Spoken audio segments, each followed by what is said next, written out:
ሰላም ለእናንተ ውድ የአጋላጭ ሚዲያ ቤተሰቦቻችን እንደምን ቆያችሁ? ዛሬ እንግዲህ ስለ አንድ ድርጅትና ስለ አንድ ግለሰብ ይዘንላችሁ የመጣነው ፕሮግራም አለን። በዚህ ፕሮግራማችን እንግዲህ አንድ ግለሰብ ጥቆማ ሰጥቶን በዚህ ጉዳይ ላይ እንግዲህ የተለያዩ አካላትም ከዚህ በፊት ዘገባዎችን አቅርበው ነበረ። ነገር ግን ምንም አይነት እልባት እስከዛሬ ድረስ አልተሰጠበትም። እንግዲህ ይሄ ጉዳይ እስካሁን ድረስ ቀጥሎ እንግዲህ የብዙ ሰዎች እንባ መፍሰስ ምክንያት እየሆነ ነው። ለብዙ ሰዎችም የገንዘባቸው መበላት ምክንያት እየሆነ ስለሆነ ይህን ጉዳይ እንግዲህ ይዘንላችሁ ልንቀርብ ችለናል ማለት ነው። ጥቆማዎች ካላችሁ በተለያየ ርዕሰ ጉዳዮች ላይ እንግዲህ ሀሳብ አስተያየታችሁን ጥቆማችሁን ልታደርሱን ትችላላችሁ። የስልክ ቁጥራችሁን የኮመንት መስጫው ላይ ያስቀምጣችሁልን እንግዲህ ቆማለን ብላችሁ ከጻፋችሁልን በቀጥታ እናንተን ኮሚኒኬት ማድረግ እንችላለን ማለት ነው በስልካችሁ። ስለዚህ እሱን ማድረግ እንዳይረሳ። ይህንን ቻናል እንግዲህ ሰብስክራይብ በማድረግ ቪዲዮውን ስትወዱ ደግሞ ላይክ ማድረጋችሁን እንዳትረሱ። ያላችሁን ሀሳብ አስተያየትም ሲኖር እንግዲህ በኮመንት መስጫው ላይ እንድታስቀምጡልን እንጠይቃለን። አብራችሁን ስለምትቆዩ ከወዲሁ እናመሰግናችኋለን።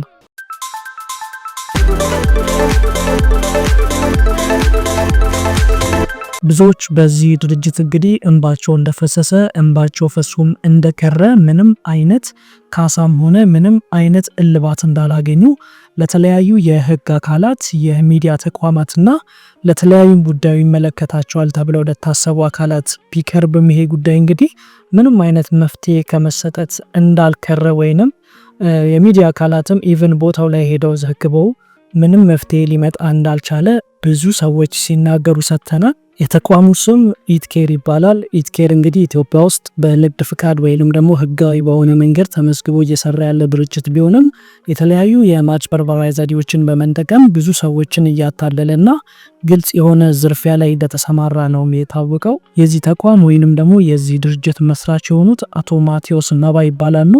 ይህ ሰው እንግዲህ ከተለያዩ ሰዎች በሚያገኙት ገንዘብ በተለይ ደግሞ ተቋም ውስጥ እንደ ሴት ሰራተኝነት ቀጥሯቸው በሚያሰሯቸው ሰዎች እነሱም ይዘውት በሚመጡት ብር ወይንም ገንዘብ እንግዲህ የተለያዩ ሀገራት ላይ የሄደ የሚዝናና እንዲሁም ደግሞ በጣም ብዙ ሀብቶችን ያካበተ ግለሰብ እንደሆነ ነው የታወቀው። ኢትኬር የተባለው ይሄ ድርጅት እንግዲህ የፒራሚድ የንግድ ስርዓትን የሚከተል ተቋም ሲሆን የፒራሚድ የንግድ ስርዓት የምንለው ደግሞ አንድ ሰው ከላይ ሆኖ ያንን ሸጠውን ፕሮዳክት ወይንም ሰርቪስ የሚያደርገውን ነገር ያደርጋል። ከታች ያሉ ሰዎች ደግሞ ያንን ሰርቪስ ለመጠቀም ይመጣሉ ወይንም ያንን ፕሮዳክት ለመጠቀም ይመጣሉ። ነገር ግን ከላይ ያለው ሰው ብቻ ነው ተጠቃሚ የሚሆነውና ይሄ የንግድ ስርዓት በነፃ የንግድ ስርዓት ውስጥ ወይንም ደግሞ በነፃ በምንለው የንግድ ስርዓት ሲስተም ውስጥ የተከለከለ በተለይ ደግሞ በኢትዮጵያ ህግ ወጥ የሆነ የንግድ ስርዓት ሆኖ ሳለ ነገር ግን በኢትዮጵያ የንግድ ስርዓት ውስጥ ተሰማርቶ የሚገኝና የተለያዩ ችግሮችን እየፈጠረ በንግድ ስርዓቱ ምንም አይነት እርምጃ እስካሁን ድረስ እንዳልተወሰደበት ነው የታወቀው። ከዚህ ድርጅት ጋር ተመሳሳይ የሆነ የንግድ ስርዓት የነበረው ከአመታት በፊት የተዘጋው ቲያንስ የተባለ የቻይና ድርጅት ኢትዮጵያ ውስጥ እንደነበረ ይታወቃል። መንግስት እንግዲህ ይሄ ቲያንስ የተባለውን ድርጅት እንግዲህ ብዙ ምርመራ ካደረገበት በኋላ የንግድ ስርዓቱ ከኢትዮጵያ የንግድ ስርዓት ጋር አብሮ እንደማይሄድ ስላወቀው እንግዲህ ሊዘጋው ችሎ ነበረ። ከዛ በኋላ የመጣው እንግዲህ ይሄ ቲያንስ የሚባለው የንግድ ድርጅት ነው። ይሄ የንግድ ድርጅት እንግዲህ ከሚያታልልባቸው አንዱ መንገዶች ውስጥ ምንድነው የምሸጠው ፕሮዳክት አለኝ ወይንም ደግሞ ዳይሬክት ሴል ነው የምፈጽመው የምሸጠው ፕሮዳክት ስላለኝ በዛ ፕሮዳክት ሰዎች እንዲገዙ ነው ማደርገው እያለ ነው የሚያወራው። ነገር ግን መሬት ላይ ያለው ሀቅ ያንን አያሳይም። ስማቸው እንዳይጠቀስና በዚህ ድርጅት እንግዲህ በደል ደረሰብን ያሉ አንድ ግለሰብ እንደተናገሩት ለአንድ ፕሮዳክት ወይንም ፓኬጅ ለሚባለው አንድ ፕሮዳክት ወይንም ወደ ድርጅቱ ተመስግቦ ለመግባት በመጀመሪያ ወደ 15400 ብር እንደከፈሉና ያንን 15400 ብር እንግዲህ እቃዎቹን ወይንም ደግሞ ፕሮዳክቶቹን ከሸጡ በኋላ እንደሚመለስላቸው ነበር የተናገሩት።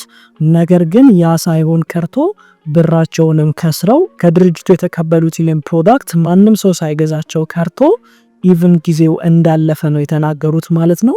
አንድ ሰው ይሄንን ፕሮዳክት ከገዛ በኋላ እንግዲህ ተመሳሳይ ይሄንን ፕሮዳክት የሚገዙ የሚችሉ ሰዎችን በስሩ ማፍራት አለበት። ይሄ ግዴታ ነው። ያንን ካላፈራ እንግዲህ ያንን ብር ማግኘት ተመልሶ ማግኘት አይችልም ማለት ነው። ድርጅቱ እንግዲህ የማምረቻ ቦታ ኢቭን እንደተሰጠውና የፕሮዳክቱ ወይንም ደግሞ የሚያቀርባቸው እቃዎች የጥራት ችግር እንዳለባቸው በዚህም የተነሳ እንግዲህ ብዙ ሰዎች ቅሬታን እንደሚያቀርቡን የተነገረው።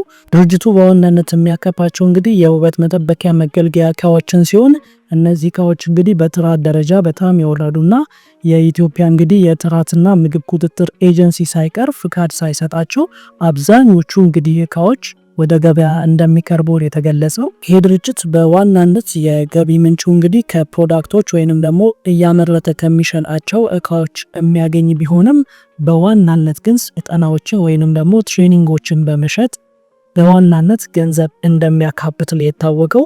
ይህንን ስልጠና እንግዲህ ከገጠር ከተማ ከተለያዩ ሩቅ ቦታ ያሉ ሰዎች መጥተው የሰለጠኑ ነገር ግን ምንም ወደ ስራ የሚያሰማራቸው ስልጠና አይደለም። አንድ ሰው ግላዊ ህይወት ነው እየተወራ የሚውለውና ስለዛ ሰው እየተወራ እንግዲህ ኦር ደግሞ ስለሆነ ድርጅት ስኬታማነት እየተወራ እነዛን ሰዎች እንግዲህ የሰለጠኑ ወይንም ደግሞ በጣም ጥሩ ነገር እያገኙ እንደሆነ ነው የሚሰማቸው። ነገር ግን ምንም ነገር ሳያገኙ ይወጣሉ። ለዚህ እንግዲህ በአንዴ ወደ 3000 5000 ከፍ ሲልም እስከ 10 እና 15 ሺህ ለአንድ ቀን ስልጠና እንደሚጠየቁና በሺዎች የሚቆጠሩ ሰዎችም ተታለው እንግዲህ የሰለጠኑ እንደሆነ ነው የታወቀው። ጥቆማ የሰጠን ግለሰብ እንዳሳወቀን እንግዲህ ባለፈው ወር ጥቅምት ወር ውስጥ ራሱ በጣም ብዙ ስልጠናዎች ሲሰጡ እንደነበሩ በተለይ ደግሞ በድርጅቱ መስራችና ባለቤት በሆነው ማቴዎስ ነባ በሚባለው ግለሰብ ስልጠና እየተባለ እንደሚሰጥና ለአንድ ስልጠና እንግዲህ ከ5000 እስከ 10000 ብር የተጠየቁ እንደሆነ ነው የገለጸው። ቪአይፒ፣ ቪቪአይፒ እና የተለያዩ ደረጃዎች ያለው የስልጠና ደረጃ አለ። በዛ ደረጃ እንግዲህ ሰዎች ገንዘብ እየከፈሉ በተለይ ደግሞ ከዩኒቨርሲቲ የተመረቁ ስራ የሌላቸው ወጣቶች ሴቶች ለዚህ ጉዳይ በጣም ተጋልጠው እንዳሉ ነው የተናገረው። ስልጠናው በዋናነት እንግዲህ የሚያተኩረው ሰውየው ወይንም ይሄ ግለሰብ ማቴዎስ የምንለው ግለሰብ ወይንም የድርጅቱ መስራች እንግዲህ እያወራ የሚውለው ስለ ግል ስኬቱ፣ ስለ ድርጅቱ ስኬትና ዛሬ ስለደረሰበት ቦታ ነው እያወራ የሚውለው። ከዛ የተለየ ምንም የሚያወራው ወይንም የሚያደርገው ነገር የለም ወይንም በተግባር የሚያሳየን ነገር የለም። ነገር ግን ያንን ብቻ በማውራት ስልጠናውን ተካፍላችኋል የተባለን እንግዲህ በደረጃ ቪአይፒ፣ ቪቪአይፒ የተባለ ሰዎች በሺዎች እየከፈሉ እየገቡና እየተታለሉ እንደሆነ ነው የገለጸው ማለት ነው። እኛም እንግዲህ ጉዳዩን ለማጣራት ወደ ድርጅቱ ይፋዊ የሆነ የሶሻል ሚዲያ ወይንም የማህበራዊ ሚዲያ ገብተን ነበረ። ፌስቡክ ላይ ገብተን እንግዲህ በድርጅቱ ይፋዊ መረጃ ላይ ለማየትም ለሞከርነው እንግዲህ እውነትም ጠቋሚ ግለሰባችን እንዳለው ጥቅምት ወር ውስጥ ጥቅምት አጋማሽ አካባቢ እንግዲህ ይሄ ሰው ማቴዎስ ነባ የሚባለው የተለያዩ ሰዎችን ሰብስቦ ስልጠና ሲሰጥ ከነሱ ጋር ሲያወራና የተለያዩ ትኬቶችን ኢቭን በቴሌ ብር እያስቆረጠ እንግዲህ ሲሸጥ ስልጠና ሲሸጥ እንደነበረ ነው የታወቀው። እንግዲህ በዚህ ድርጅት ላይ በተለያዩ ጊዜያት ብዙ ሰዎች ማታለልና ማጭበርበር ተፈጽሞብናል ብለው የተለያዩ ክሶችን ቢመሰርቱ ለሚዲያ አካላትን ጥቆማ ቢያቀርቡ ምንም አይነት መፍትሄ እንዳልተሰጣቸውና ነገሮች እንዳለ ተድበስብሰው እያለፉ እንደሆነና ምንም አይነት መፍትሄ እያገኙ እንዳልሆነ ነው የተናገሩት። ይሄ ጥቆማ ሰጫችንም ምናልባት ከዚህ በኋላ ጉዳዩን ወደ ሕግ እንደሚወስደውና በፍርድ ቤት ሂደት እንግዲህ በጉዳዩ እንደሚከራከርና ጉዳዩ እልባት ሲያገኝም ለእኛ እንደሚያሳውቀን መልሶ ነግሮናል። ውድ ተመልካቾቻችን እንግዲህ ከዚህ በኋላም በእንደዚህ አይነት ጉዳይ በተለይ ደግሞ በምትሰሩበት አካባቢ በግል ህይወታችሁን የሚገጥማችሁ ችግር ካለ ጥቆማ መስጠት ስትፈልጉ እንግዲህ በኮሜንት መስጫው ላይ ባለው ሳጥን ላይ እንግዲህ ስልክ ቁጥራችሁንና ጥቆማ ላይ ምላችሁ ማስቀመጥ ትችላላችሁ። እኛ ከእናንተ ጋር ኮሚኒኬት የምናደርግና ጉዳዩንም እንግዲህ ወደዚህ ሚዲያ የምናቀርብላችሁ ይሆናል ማለት ነው። አብራችሁን ስለነበራችሁ እጅግ አድርገን እናመሰግናችኋለን። ሐሳብ አስተያየት ሲኖራችሁ እንግዲህ የኮሜንት መስጫው ላይ ማስቀመጣችሁን እንዳትረሱ። ቪዲዮውን ከወደዳችሁት ላይክ ማድረግ እንዳይረሳ። ቻናላችንንም ሰብስክራይብ በማድረግ ቤተሰብ መሆን ትችላላችሁ። ስለነበረን ጊዜ እጅግ አድርገን እናመሰግናለን። መልካም ጊዜ ይሁንላችሁ።